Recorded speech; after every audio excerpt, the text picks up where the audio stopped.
Hello, everyone. Thanks so much for joining us today. My name is Paige Susie, and I am the Director of Marketing at Valley Leadership. And I also help lead our opioid stigma reduction impact team that is hosting today's webinar. So thanks for joining us. With that, I am very pleased to introduce Andrew Woods, who's joining us from Awake Windows and Doors. We have Dr. Geyer from Mayo Clinic and Dr. Norquist from HonorHealth. We're very pleased to have them here today to talk about how opioids are really prevalent in the community and how it is really a risk during the holidays, and how we as a community can better support our community members, our employees, our family members in making a difference this holiday season. So, with that, I'll hand it over to Andrew to get us started. Good afternoon, everyone. My name is Andrew Woods, and thank you for allowing me to be part of this important conversation today. As we move into the holidays, many of us look forward to connection, family, comfort, and celebration. But for others, this season can magnify pain, loss, or struggle, especially for those battling addiction or for families living in the wake of it. I've spent years around substance abuse and recovery work, and one thing I've learned is that addiction doesn't take holidays off. It doesn't discriminate, and it doesn't always look like what we expect.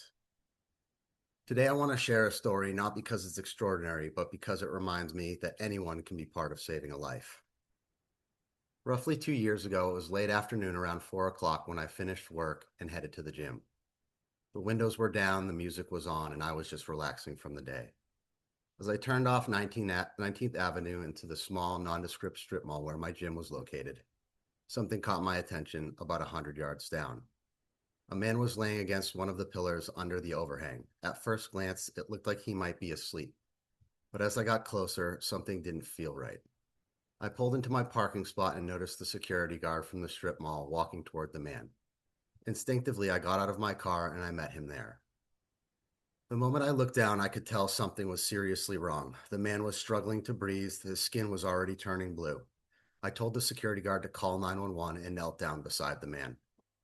The guard said, "I think he's having a seizure," but to me, it didn't look like that. I quickly scanned the ground and noticed some drug paraphernalia, a small piece of tinfoil with dark residue running down it. In that instance, I knew this wasn't a seizure. He was overdosing. I told the security guard what was happening, grabbed his hand, and showed him how to perform a sternum rub, pressing a knuckle hard into the center of the chest, trying to elicit a response. Then I sprinted back to my car, grabbed the Narcan I kept in my glove box, and rushed back. I administered one dose, no immediate response. I resumed sternum rubs and prayed. Unfortunately, I only had that one dose. Seconds felt like hours as I stared into the man's lifeless eyes, hoping for any sign of life. Then finally, he grasped for breath. As he did, I heard the sweet sound of sirens in the distance.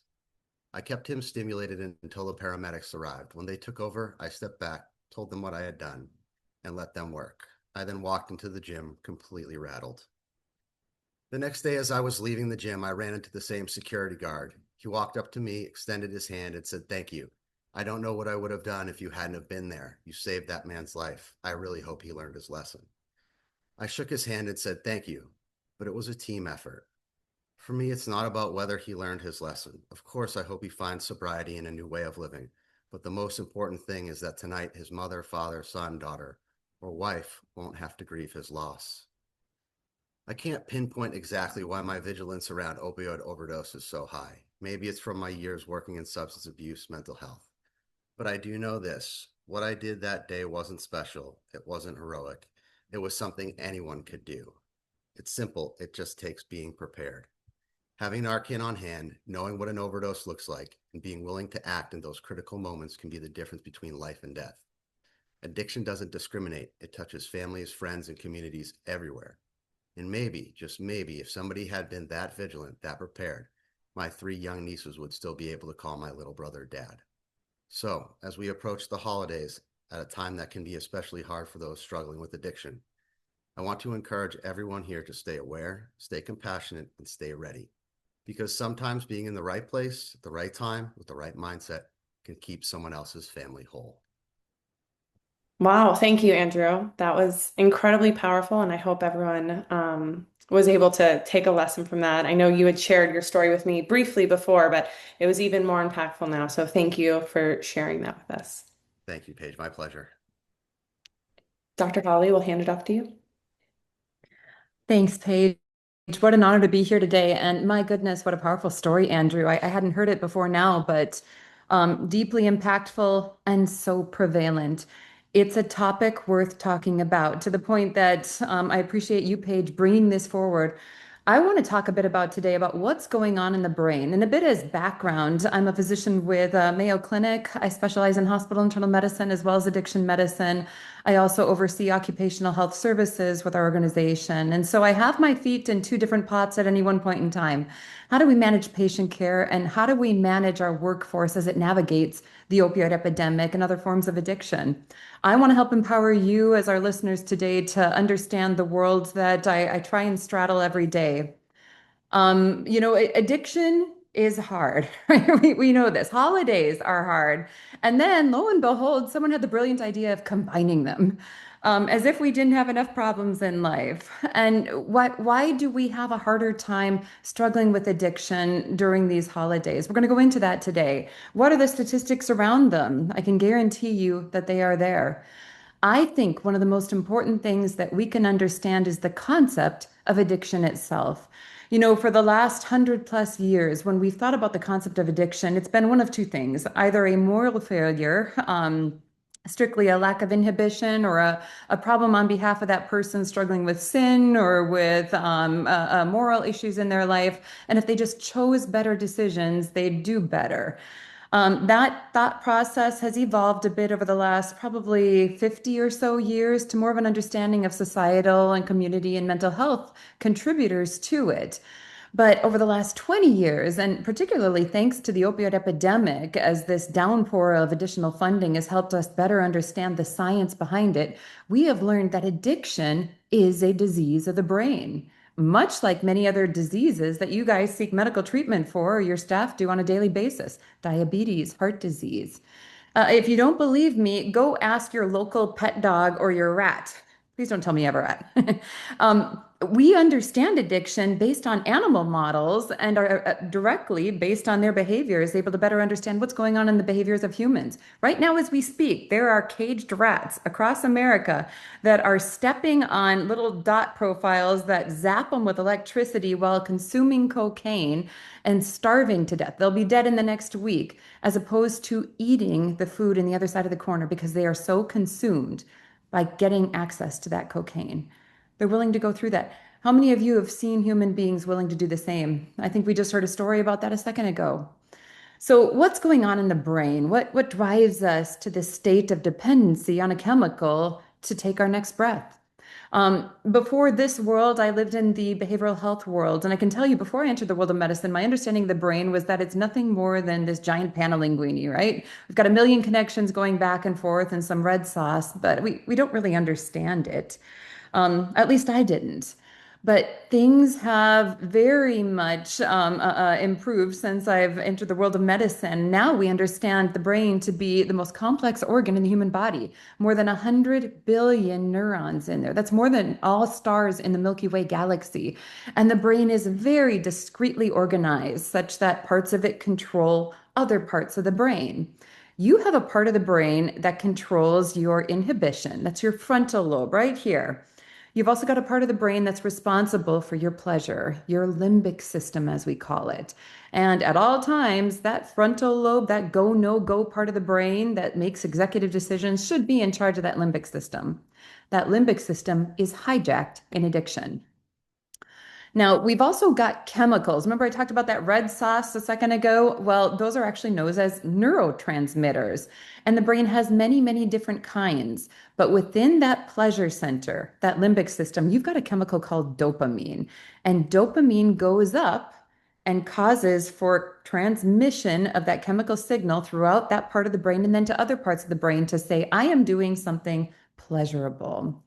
So when you go to your ice cream store and you eat ice cream, you get a little surge of dopamine. It goes up quick, it comes down quick, and it allows for a repetition of that activity for holistic living. When you hug your kids, you're going to get a little surge of dopamine. When you go for a walk, right? When you eat broccoli, dopamine goes down.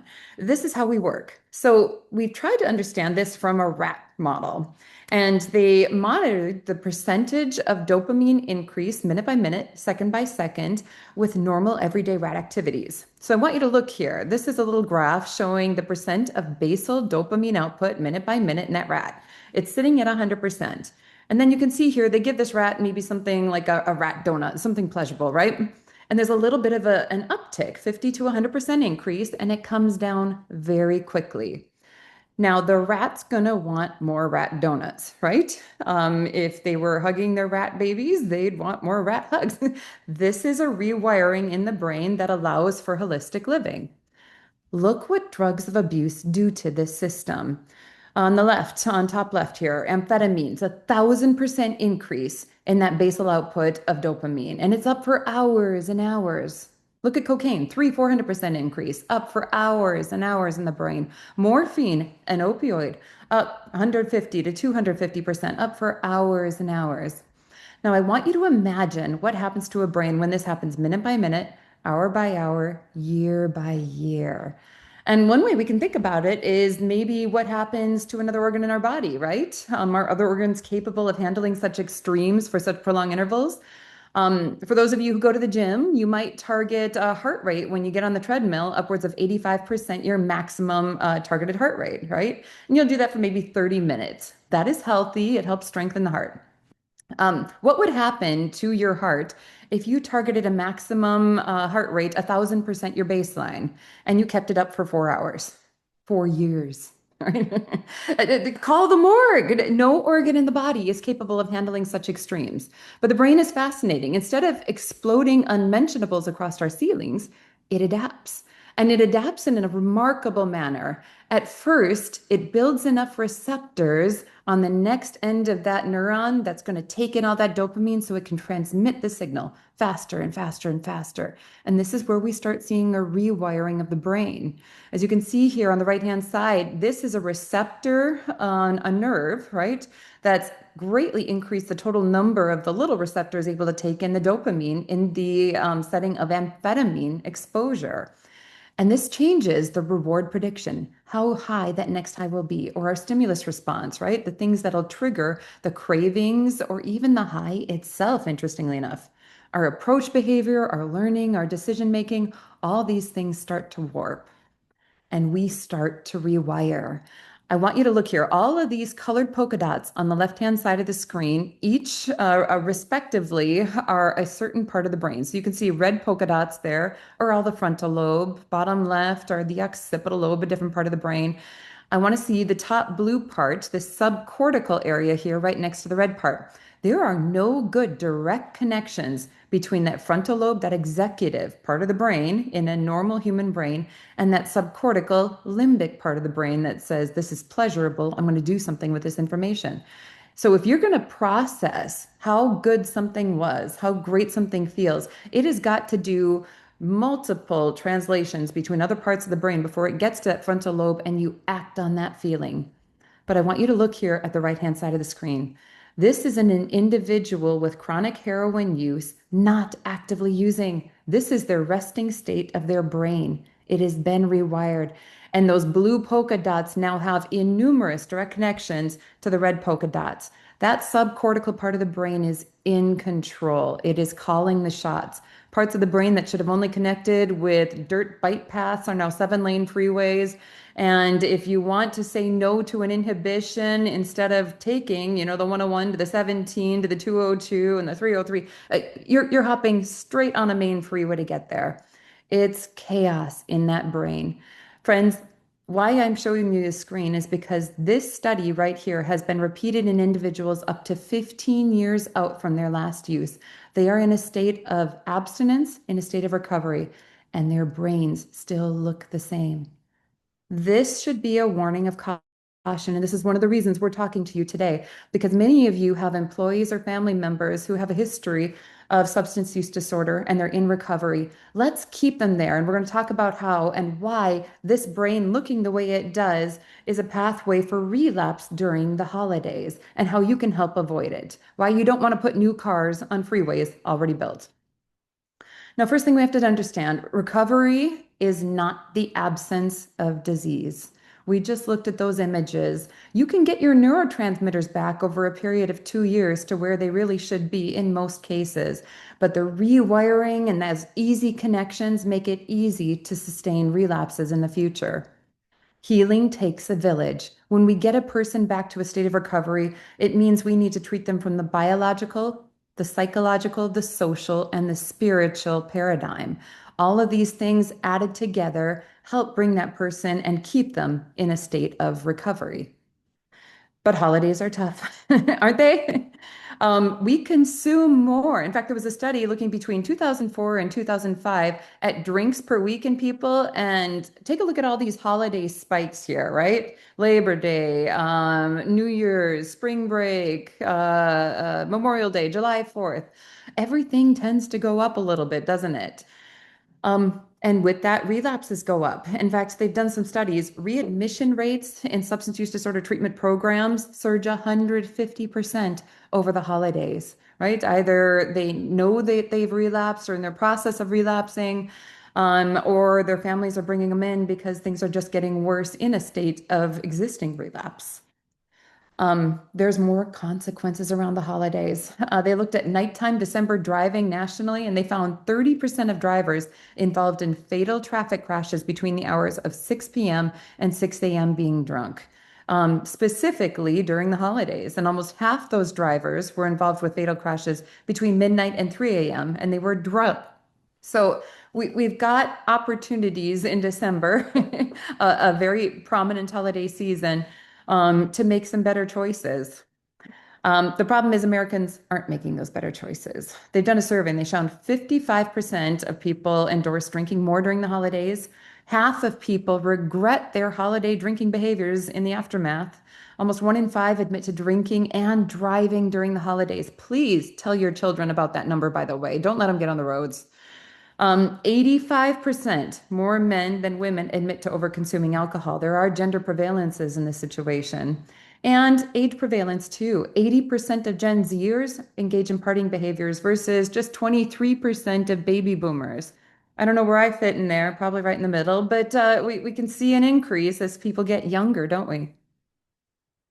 There was a report by Alcohol Monitoring Systems, and they found that over 450,000 monitored DUI offenders increased their drinking by almost a third during the holidays.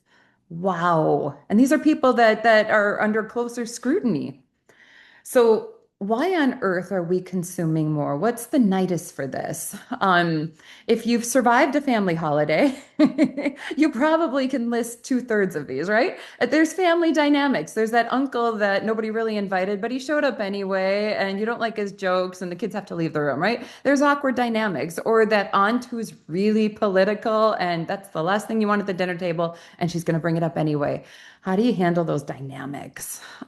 Disrupted routines. I have been invited to 3 or 4 birthday parties for everyone in December, in addition to all the Christmas parties, just in the last 4 days. Everything is crazier around the holidays, and we somehow stash them all together this time of year, don't we? There's financial strains, right? There's the budgeting for Christmas. There's activities around those events. And you want to give the kids a Christmas, but are you really in a good financially secure position to do so? How do you handle that moral dilemma? For many people, it's a time of grief or anniversaries. They lost a loved one, and this is their first Christmas alone, right? Grandpa lost grandma last year. Things can get tough. Social exposure, alcohol is everywhere. In fact, I found a PowerPoint dedicated to this theme. Go figure. If you don't know that you can't access it more easily, just watch the TV commercials and drive down the 17 and just look at the billboards. You'll see it. Loneliness. For many people, especially those with either disturbed relationships or those who've lost loved ones, this can be one of the hardest times of year. I'll tell you one thing, alcohol, opioids, benzodiazepines, can be some of the best mental health alleviators we have on the market. Until they, as the solution, become the problem. And that, my friends, is virtually inevitable in all people. It's not a good drug class to turn to, but many find it comforting for that short period of time. Increased travel, yes. If you saw Home Alone, you know what I'm talking about, right? This happened. You might forget a kid at home. And the normalization. For many people, this is an acceptable time of year to increase alcohol intake to excessive levels. And we seem to normalize this as a culture. And then deadlines. I face this, right? What's due? Well, everything at the end of the year. You need to prep for next year. Those are all added pressures. 9 in 10 US adults report that concerns like financial strain and loss of loved ones, missing loved ones, family conflict contribute to holiday stress. Are you part of the 90%? Maybe. So, what do? We prepare. And especially for those loved ones, especially for those work colleagues, or if we're in a supervisor position, those under us, we don't despair. We get prepared. One of the first things you need to understand is there are 3 stages to the average relapse, right? Most relapses aren't actually spur of the moment. They are an emotional relapse where, for some reason, your emotional boundaries or your ability to say no to an activity are compromised. Is that emotional stress, right? Is that financial stress? Is that social pressure? Could be a lot of things. And that turns into a mental relapse where you start bargaining. You know what? It's not that bad of a decision. There's reasons I could do this well, and still handle the amount of drug that I probably couldn't before, but I think I can now. You permit yourself to use it on special occasions. And then finally, this leads to the fulminant physical relapse. Now, these 3 stages can occur literally in a matter of 24 hours, or in some people, more commonly, days to weeks. In either case, be recognition or be cognizant that people may have early slides emotionally and mentally before the actual activity. Before an exposure, these are things that you guys can do as loved ones or for yourself. Number one, set limits early. Before you show up to that party, decide what you're going to do at the party. And once you have that mental time frame and set determination of what you will consume, if anything, it makes it a lot easier to say no. Same thing goes for even deciding how many attendee or events you will attend in general, right? Don't overcommit. Make sure that this is reasonable to keep your life in order. Make sure you know your triggers. Write them down. Is it social pressure, right? Is it everyone else doing it except for yourself? Is it some person who's going to show up at that party that you don't get along with, and you know how easy it is to turn to an alternative pharmacologic source? Tell a friend, right? Debrief with someone. Show up with your powerhouse next to you and have a plan on what to do for each of those triggers that you might encounter. And then have an exit strategy, right? Practice those talking points in the mirror if needed. If you've got someone who's going to be that trigger, know what to say to exit that conversation. If you've got a situation where you know your boundaries may be compromised, where Uncle John pulls out the 1972 bottle of X, Y, or Z, have your talking points as to why and keep those boundaries. Um, Mitigate stress. How do you keep stress out of your life during the holidays? Not as easy to execute as to say, but again, setting boundaries is key. Design reasonable boundaries on what you're going to spend financially, how many events you will attend, and avoid conflict.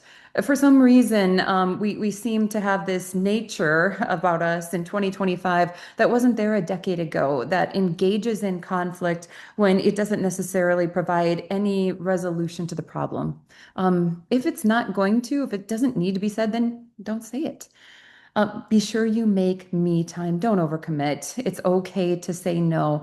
Oftentimes, support groups, AA, NA, are missed or not as well attended during this time of year. Stay engaged in those. It's so critical. And then be prepared. Anyone who knows someone who's struggled with substance use disorder knows they probably have a relapse action plan. And this is just a couple sheet of paper. You can print them off on the internet that talks about what triggers are, who that person will call if they encounter a trigger, and what to do, to keep friends and family close during time frames when relapses may be more likely to occur. At the end of the day, friends, we can all be Santa's village. We as loved ones play an absolutely critical role in relapse prevention.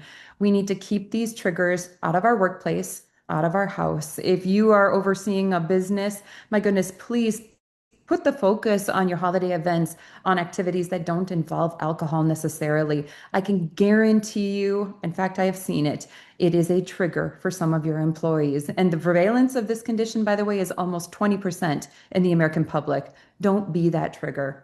Please monitor for signs and symptoms of a relapse in your employees. Again, look for those 3 stages. If they're bargaining with themselves, if they're saying, well, I know I shouldn't probably, according to my sponsor, be drinking any alcohol, but a couple of beers tonight at this party is not going to do it. I'm not going to have problems. Statistically, it will. Have that relapse action plan. And at the end of the day, provide encouragement and reinforcement. If they do relapse, there is hope. There are treatment approaches, and this is not a failure. This is not their end of life. There's opportunities to quickly reset back to a state of recovery, and especially if you guys are around as friends and family to support them through it. So thank you for these considerations. I'm going to hand this over back to you, Paige, and Dr. Norquist. Yeah, thank you so much, Dr. Geyer. And if you do have any questions specifically for Dr. Geyer's presentation, feel free to put them in the chat. And then if I can answer any of them, I will. Otherwise, we'll hold them all to the end and we'll have all the panelists answer some questions at that point. So with that, I'll hand it over to Dr. Norquist. Yeah, thanks very much, Paige. And I echo what Dr. Geyer said. It's an honor to be able to kind of talk to you guys about this. And thank you, Andrew, for sharing that story. So powerful and meaningful. And hopefully we can get more people who are able to respond like you did in that situation. So I'd like to take a couple of minutes to kind of just go over some statistics. I know that sounds very boring, but hopefully it'll lay some further background in addition to what Dr. Geyer has just kind of told us about overdose and alcohol issues, especially over the holidays. So this is kind of an overall trend of overdose deaths in the United States. There are the 38 states that were contributing to this data set. This is available if you wanted to look at it on the website that's down there. And you see the different modalities, different drugs that are actually implicated when people are overdosing. And Holly and I have been doing this long enough. We were way back even before this graph starts, where we were recognizing that maybe we as healthcare providers played a part in this, and that we were prescribing pain medication in situations that probably should have been taken care of with over-the-counter medications like Tylenol or ibuprofen, right? We fell, and maybe this is a bit harsh, we fell victim to the pain is the fifth vital sign mentality, where nobody should be in any amount of pain. And we had medication that we were told was effective in treating pain. And for some of us, it was downplayed at how addictive it could become. But come around 2007, 2008, we started to recognize, hey, wait a minute, there's a lot more with these medications than we were informed, and we recognize that. And we started to make a concerted effort as physicians to decrease the prescribing of opioids. And so by doing so way back then, we also recognized maybe if we do that, we'll see an increase in overdoses from illicit medications or illicit drugs, particularly heroin. And we did see that at first. But now you see actually heroin has gone down and it's almost negligible. It's that orange line at the very bottom. And so I show this slide not to confuse people, but to kind of show you that we do have the ability to respond. We, as a community of physicians and prescribers, as well as a community, we can recognize what's going on and do what we can. Unfortunately, the one area where we weren't able to control is the synthetic opioids, which would be the fentanyl that's crossing over the border. And we saw after the pandemic and the lockdown, the mental health issues, the loneliness, the what's called the disease of despair didn't go away. In fact, it got worse. And as Dr. Geyer mentioned, these medications will help with physical pain, but they also help with emotional pain. And we saw a distinct increase in overdoses and in overdose deaths. And these medications have been becoming much more available, or medications or drugs, I suppose we should call them. And we saw overdoses going up and up, and we were feeling almost helpless. Until about 2024, we started to notice that trends were going down, and we weren't sure why. And I think just like addiction is a faceted issue, so are the potential solutions or the reasons why something else is happening, right? So it might be that the illicit fentanyl wasn't as strong. It might be that we had more people like Andrew who knew how to recognize people who overdose and were able to reverse them. Maybe some of the public health discussions were getting out and people were using less drugs. We're not sure why, but we were happy to see that the numbers were going down. If you go to the next slide, I think in Arizona, then we recognize, hey, wait a minute, maybe we spoke too soon.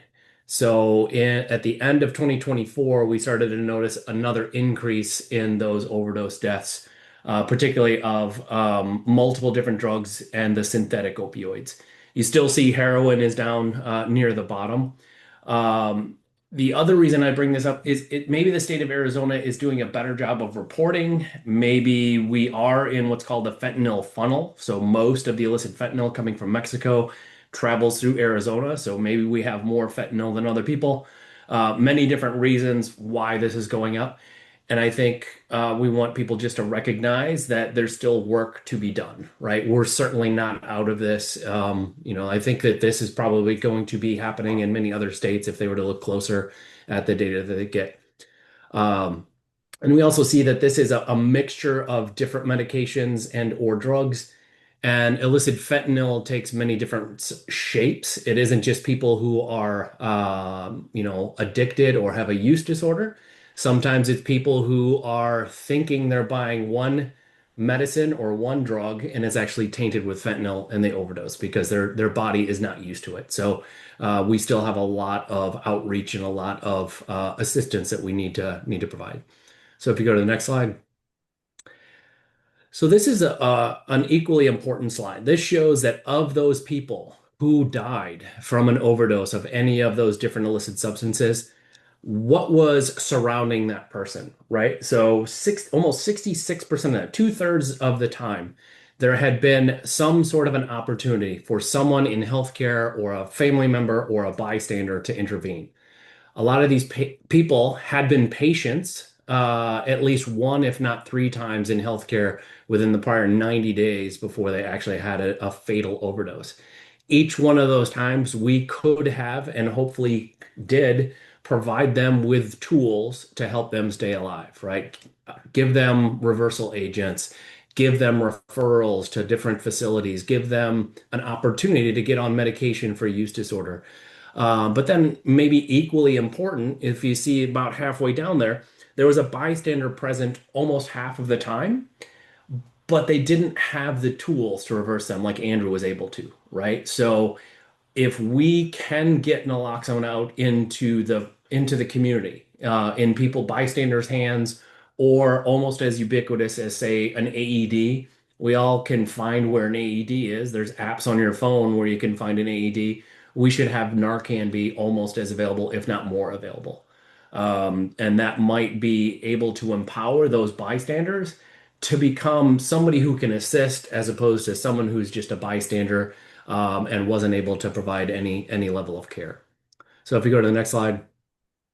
And this is just a little bit of a delta of what's been going on in Arizona with all of our outreach. We're actually, finding some impact, but we'd like to see these measures changing a bit more. So this also shows that some of the outreach is working. We do have more Narcan available. We have, people who have survived a prior overdose, but unfortunately it was, the next time it happened. So still lots and lots more that we can and should be doing. So then the next slide. So we talk about empowering bystanders so that they actually can reverse. And Andrew had his situation where fortunately he had naloxone, which is the reversal agent for an opioid or a narcotic overdose, so to speak.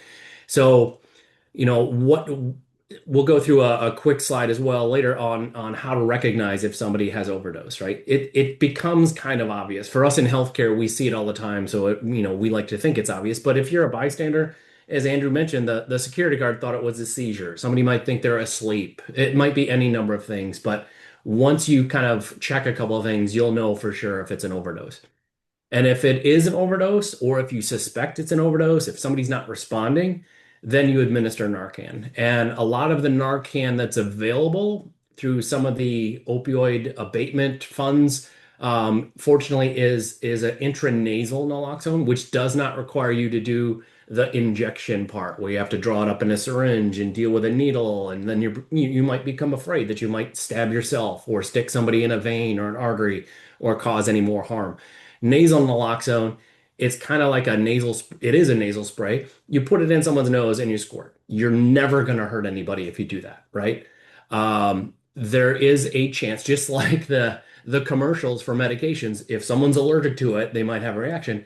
It's exceptionally rare that somebody would be allergic to naloxone, right? So don't worry about causing any harm. If somebody is not breathing, somebody's turning blue, somebody has pinpoint pupils, and they're not responding to your stimulus like the sternal rub or any of the other measures, spray naloxone into their nose, you're not going to hurt them. Okay. So make sure that when you do that, you're also calling for help because it doesn't work all the time, or it might require stronger doses or repeat doses. And at that point, you don't want to be the one who's having to give repeat doses of medication. You want the medical professionals to be able to administer them either IV, intramuscularly, or some other way to try to help increase the response. Put the person in a recovery position because if they were to reverse, then they might actually vomit. And you don't want them to vomit and then inhale that because that can cause some problems, right? So you want to position the person while you're preparing the naloxone so that they can breathe. Give them the naloxone, and if they do start to breathe, start to kind of respond, you want to roll them onto their side so that if they were to vomit, they're not going to choke on that. So if you go to the next slide, it kind of outlines what some of the signs of overdose are, right? So it could be anything from really slow and shallow breathing. Normally, if you were to count how many times you breathe, it's anywhere from maybe 8 to 10 to 12 times in a minute. Somebody who's on an opioid or is overdosed from fentanyl or heroin is probably breathing less than one time every minute or so. They do start to get kind of a dusky skin. Sometimes it'll turn blue. Their lips will be the first thing to turn blue. And then they don't respond to pain. Andrew described teaching the security guard how to do a sternal rub. It's basically you put your knuckles into somebody's sternum and you rub really, really hard. It's uncomfortable. It's intended to be uncomfortable. It wants you want that person to wake up and say, "Hey, stop doing that," right? Another thing you could do if you don't want to rub on someone's chest is you could press right above their eye really hard. There's a little nerve bundle there that causes an immense amount of pain. And if they don't respond to either of those things, then they're not responding. If you were to open up their eyelids and look at their pupils are going to be pinpoint, like little tiny dots. The black part of the eye is going to be almost not recognizable. Versus somebody who had another kind of overdose, they might be completely wide open, or somebody who's had head injury or trauma, they have what we call a blown pupil. People who have an overdose of opioids have very small pinpoint pupils. And so those are some kind of those constellation of symptoms that if you come across somebody, they're not responding, they're not breathing, their pupils are really, really small, you need to call 911 and hopefully you have some naloxone and you can reverse them and help them breathe on their own until we can get them into some supportive care. If you go to the next slide. There's a couple of pictures here. This is what a pinpoint pupil looks like, and this is, an actor. Hopefully, hopefully nobody's taking pictures of people as they're overdosing so that they can make slides. I got these off the internet, which is always good for something. So pinpoint pupils, you notice that pupil is very, very small. So go to the next slide. So this is the nasal Narcan or naloxone. Narcan is the trade name. Naloxone is the actual name itself. So, and this is available from many different places, right? There are community organizations that distribute it. There are a lot of hospitals that have it. All of the HonorHealth hospitals where I work, we have it in the emergency department. If somebody was to walk in and wanted to get some naloxone, you could ask any of the nurses or the doctor, and they should be able to find it and hand it to you. It is available. You can buy it in a drugstore. It's over the counter. You don't need a prescription for it anymore. It does cost about $30 to $40. So if you have the means, certainly, you can go out and purchase it and have it on your person. It has about a 2-year shelf life. Most of the world doesn't have to worry about the temperature constraints, but in Arizona, in the summer, you don't want to store it in your car because your car is almost always going to be over 114 degrees when the air conditioning is not running. So if you had it in your backpack, you had it somewhere else, keep it in your office, keep it somewhere where it doesn't exceed 114 degrees. Those two things, though, right? If you have naloxone that's either expired or it's been exposed to heat, and you come across somebody who's overdosed, it's better to use naloxone that's expired or that's been exposed to heat than not use it at all. So it's worth giving it a try, but do your best to try to keep it protected. And it's really important if you've ever used another nasal spray like Afrin or Flonase, you usually want to prime it, get a little mist, make sure that it's working before you squirt it in there. Do not do that with a naloxone because it's a single dose and single squirt. So you'll spray all of that crucial life-saving medication in the air and it won't be effective. So put it into the nose and squirt. It's a thumb depressor and you press it in there and you give it. Even if the person hasn't overdosed, if there was something else, you're not going to cause any problem, any difficulty to that person. It's a small amount of fluid, so they're not going to choke on it. They're not going to have any issues. If it was an alcohol overdose or amphetamine or a combined overdose, you're not going to hurt the person. It's not going to work though, so you may be compelled to give a second dose. You certainly can. If you're still waiting for EMS or police or fire to come and it doesn't produce any tolerance to opioids, meaning if somebody did have an overdose and you give it to them, they're not going to need more opioids to make them feel any better. Immediately, they'll go into withdrawal. They're going to feel miserable. They might not like you because they went from having no pain emotionally or physical to now having all of these horrible symptoms. If you go to the next slide, I think we kind of explain a couple of those things. Well, real quick, I think Holly covered this really well, but this is essentially what's happening. So the opioid, the ball, attaches to that receptor and makes people feel better, but unfortunately, it also makes them not breathe as much, and that's an overdose. Naloxone comes in and it pushes the pain medicine off, and it binds to that receptor even more so. And so this then is what causes that reversal that we're hoping for, and someone then would take a breath. If you go to the next slide. Once again, the administration, first of all, but I guess before you do a sternal rub or you cause painful stimulus, just speak to the person. If they wake up and say, "Leave me alone, I'm sleeping," you didn't do any harm. You can just keep walking and go on your own. If they don't answer, then you try some shaking, then you try the painful stimulus like a sternal rub.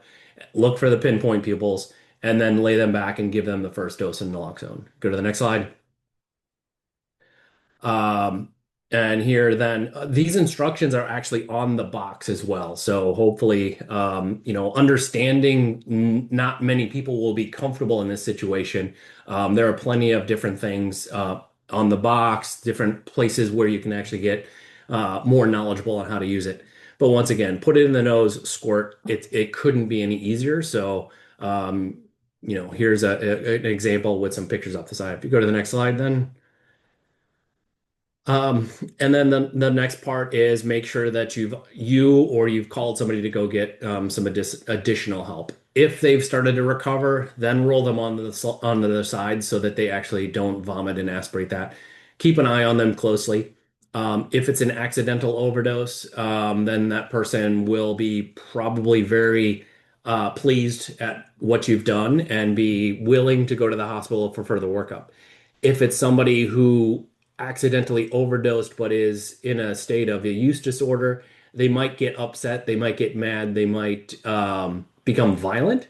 And in that case, just protect yourself. Step away from the situation until police arrive. So you haven't done anything illegal. They may be concerned that they've done something illegal. So just protect yourself and make sure that you don't get put in the situation there. So we go to the next slide. So then here are some of the symptoms that are going to happen. So if you remember some of the stuff Holly or Dr. Geyer mentioned about the use of opioids, right? It makes you feel a little bit better, but then they have some side effects as well. They can cause some constipation. They can cause, body parts to kind of dry up where you're not going to have a runny nose. You're not going to have a bunch of different things going on. If you reverse that immediately, all of those symptoms come almost rushing back, right? They're going to have body aches. They're going to have a fever. They're going to start sweating. They're going to start having a runny nose, sneezing. They can get goosebumps, and they're going to feel really, really miserable. And so those are almost to be expected. So don't worry. Don't think that you maybe have caused a problem. Those are expected symptoms from an opioid overdose reversal. So. And like I said, if somebody is a drug user, usually they're probably not going to be very happy. In the emergency department, we see a lot of patients who come in after reversal and they're upset with everybody, and we just want to make sure that they're comfortable and protected, and we let them leave because there's no point in forcing somebody to go through treatment if they're not interested. If you go to the next slide. So afterwards, like here's some of the stuff, right? They might not know what happened, right? I mean, sure, there's a whole population of people who have use disorder, who have medication for, say, chronic pain. And in the holiday situation, then they're overwhelmed with all of those things that Dr. Geyer talked about, and they might look to their pain medication as something to help them. They might actually kind of have a denial that they overdosed. They might not think that was it. They might think it was a combination of different things, and they might actually become angry or agitated that you had the audacity to give them a medication to reverse them. There might be people who actually have a use disorder and their body is dependent on that drug in their system, and you've just taken that away and they're going to feel horrible. And then the other population, like I said, is, increasingly teenagers who are experimenting with stuff, right? They might have gone to Snapchat and tried to order Adderall so they could study for exams overnight. And instead of Adderall, what they got was fentanyl and they overdosed. They won't know what's going on, but you hopefully as an adult will be able to protect them and help them go and seek care and find out what happened. So a lot of these things might happen. The situation could be chaotic, but hopefully you'll be prepared and you'll be better able to respond in a situation. So go to the next slide. I think that was all I had then. So hopefully that's helpful for anybody. That was amazing. Thank you, Dr. Norquist. And thank you to all of our speakers today. I wanted to open up the floor to any questions. And while you all are taking a minute to just type any questions you have into the chat, Holly, if you wouldn't mind going to the next slide. Dr. Geyer, oh, that one. There we go. Like Dr. Norquist mentioned, Narcan over the counter can be quite expensive. One of the things that we're very excited to be able to offer through our toolkit is free Narcan. So if it's something that you personally or for your organization are interested in getting to have on site or in your personal home, please feel free to take this QR code, scan it, and schedule some time with Kate on our team who will be able to get you set up with that, because we really just want to make sure that it is in the community as much as possible and that people are prepared and feel empowered to be able to use it if they need to. So additionally, these are just a couple screenshots of our toolkit. So if you do have any additional questions, our brand new chatbot was just launched. If you go to oudtoolkit.org, you can take a look at the chatbot and just submit your questions there. And it's completely private. So anything you have, they can also help address through that. So I don't see any questions right now, but Dr. Geyer, Dr. Norquist, Andrew, do you have anything else that you wanted to share with the group before we wrap up? If you don't mind, I'll just add, I've been, and I don't want this to come across the way, I've been pushing Narcan on people now for years. And a lot of the response I get from people is, I don't have opioids at home. I don't use opioids. I'm not an addict. I don't have use disorder, nor does anyone in my family. Definitely. And what you recognize the more you work in this environment is you don't know that you don't know people. It may not be somebody in your family, but it may be somebody who comes over for dinner. It may be your neighbor next door. It may be, your kid's friends, or it might be your kid who goes to someone else's house and somebody overdoses. You want to empower and enable your kid to help that person, not to just be a bystander and witness that happening. And so sometimes the person who you're trying to give naloxone to help others in the community might be a little bit resistant, but you have that conversation, let them know, yeah, you'd rather have this life-saving medication and never need to use it than have it in a situation, put yourself in a situation where you need to have it, right? So there are many different reasons why people probably don't want to have it. And by making it free, it's one less reason. So let's empower and enable everybody to be able to respond. Absolutely. I I would couldn't agree piggyback more. on Dr. Norquist's comments there. These drugs are prevalent. They're everywhere. There was a study done back in 2015. One out of every three US adults got their own bottle of pills, opioids, that year. We know that 80% of people that transition over to the illicit market start with our products in the medical field. It's one too many refills. In fact, if you get a 1 day opioid prescription by your physician, there is a 5 or so% chance that you'll still be using it at 1 year. If that prescription is 7 days long, there's a 14% chance you'll still be using it 1 year. And every time we authorize a prescription, we double the risk that you'll still be using it. In the US last year, 1 of every 10 US adults endorsed using or sampling illicit opioids that year. Think about that. You go to Target and you're standing in line. If there's 9 people around that didn't use opioids, maybe it was you. They're Yeah. that common. So make sure that you are prepared anywhere. I have personally pulled out naloxone on at least 3 separate occasions in the last 4 years, ready to use it on people. So be prepared. Yeah, a local study in Scottsdale, teen or preteens, 1 in 5 of them knew that they could find drugs if they wanted in the community, right? So they're out there. They may not be your kids, they may not be your kids' friends, but chances are they probably are. So yeah, use caution. Well, thank you to all three of you. It was an incredibly powerful session. The information is so relevant to everything that we're experiencing right now in the community. So thank you again. I did drop the link to the toolkit in the chat. Feel free to scan the QR code and schedule some time for us, and then I will also follow up with this recording. Please share it with your organization, the community.